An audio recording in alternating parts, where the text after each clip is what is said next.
All right, bear with me, friends. Today we're talking about the FiiO R7. It's a thing. It's a what is this thing? I don't even know.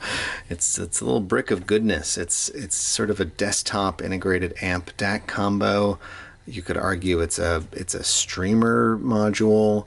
It's got Bluetooth. It's got Wi-Fi. It's got Ethernet. It's a thing. It's a cool form factor. Like it's sort of an interesting. It's like a little cubicle type thing, and it comes with these little plinths that it can sit on, so it can be like, oh hey, and angle up at you, or it can go flat, or it can go just right on its on the bottom there. It's cool. It's light. It's a nice little form factor. The build is like very solid. The I/O out the back kind of starts to tell you the story of what's going on here. You've got an SD slot. I'm not completely sure even if that's just for flashing firmware or what that's for. You've got a USB 3.0. You've got a USB host. I think that's for an external drive. This is crazy. You can come in with a standard AC that's got an internal power supply, or it can have an external supply through a DC barrel. Like, that's nuts. You've got optical and coaxial in and out, and then you've got two line outs for RCA single-ended and a pair of balanced outs.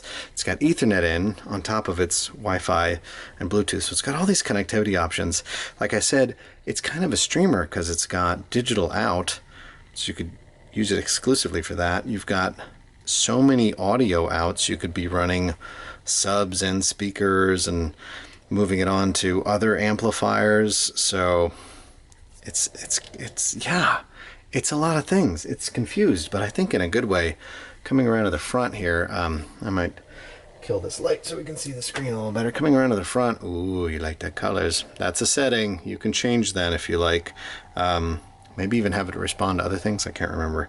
This thing has so many settings. I'm so sorry. This is going to be a very lightweight review. I think there are very heavy reviews of this, so go watch those. They probably spent more time than I got to. No knock on the people who lent it to me. I just was very busy and only had a little bit of time with this adorable object. But it's running Android. It's got a cool equalizer function. I think that came with the firmware update when I plugged this thing in and it wanted to get the new stuff. It comes with a Roon endpoint built into it, so super cool if you like Roon, because like some Roon endpoints are pretty pricey, I mean, or like very DIY, so it's very nice to have something like this that's so like packaged and ready to go.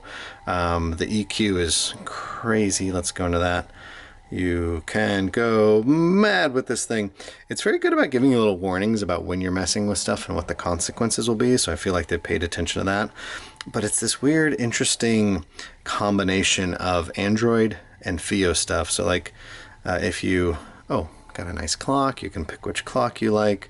But if you, let's see, like, so here you're like, this is a very FiiO customized menu that they built for themselves. But then when you're back here on the desktop, go back, very, typical Android stuff.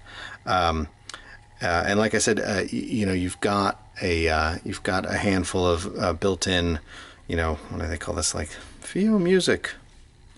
Get out of there. You've got some built-in music options, and obviously you can stream over Bluetooth and whatnot to this, but then you can also just install apps. So like here's Qobuz, and this is just like the same instance that I have on my phone, which is great. So you've got pretty much access to anything that there's a phone app for. You should, don't quote me on this, but anything there's a phone app for, you should be able to install in here. So in some ways this is capable with like any streaming service. There are things to be aware of, like so let's just play something. Sure. All right, naturally I managed to pick something that wasn't high res, but let's play something else. So there are some things that you have to pay attention to because it does think it's a phone. So you need to go tell it, hey, give me the best, the highest signal you have, highest res file you have. Don't dumb it down because you think I'm on 3G and I'm going to get mad at you and you waste all my data. So there's just some things to be aware of that, it does kind of think it's a phone. But the Roon point worked really well. Used that a bunch and used Qobuz natively on it, and that worked really well. Volume you have a physical volume knob, which is nice, but it's also touchscreen, of course. And so for going big distances, touchscreen, much faster than this guy. It goes to 120. I don't know what that's about. It's like turn it up to 11. I kind of like it. It's kind of weird. Maybe somebody can explain why that's a thing. And then in this knob, you've got line out, pre-out, I think headphone only or both. So you can kind of leave it in a bunch of different modes. I left it typically where it was outputting to the headphone sockets. All right, let's talk about the hardware again. Sorry. We're back to the hardware. So hidden behind this adorable little door are 1/4 inch single-ended 4.4 and 4-pin XLR balanced headphone amp. The amp section is really pretty good overall. Like, I sort of expected it to be like one of these jack of all trades, master of none devices where like, it's okay DAC, it's an okay thing. But the amp's actually pretty good for the price point. I had really no complaints. I mean, compared to more expensive dedicated amps, yeah, it lacks a little fluidity. It can't push as deep down into the bass, which has much authority on demanding headphones. In some cases, it's not quite as nuanced, but like I said, for the price point, for the fact that it's packaged with all this goodness, it's kind of hard to complain about. It sounds much more balanced over the balanced. Oh, sorry. Sounds much more balanced, or just in general, I liked it a lot better over the 4.4 or the 4-pin XLR than over the single-ended. In fact, I've written down some comments about like the amp section not being that great while listening to it single-ended, and then I listened to it balanced, and I was like, oh, this is a lot better than I thought. You know, this thing really feels like a passion project to me, because like those little wedges to set it on are just like a bunch of extra cost for them, and like you don't need them, but they're awesome. They make it special. The little like door to cover up the headphone sockets is cool, and then they also give you one if you're like, you know what, I just want to cover up the 4-pin XLR. Like, I don't know, like, what is a crazy part to include? I love it. These little like gripper guys, if you want to grip one of those pads, that comes with, you know, a decent USB cable and stuff. So yeah, it's just a really fun device. It sounds really good. Like I said, the amp section is pretty darn good if you just wanted like an all-in-one thing.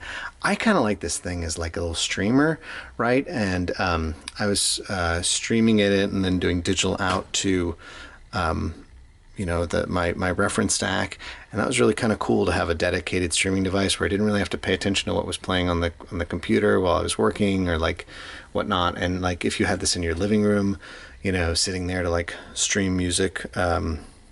Oops, did I just unplug this? Sorry. If you wanted to, you can see the boot cycle. You know, if you wanted to have this like as a streaming source, you know, in a stereo system where you listen to headphones sometimes, I could see that being a use.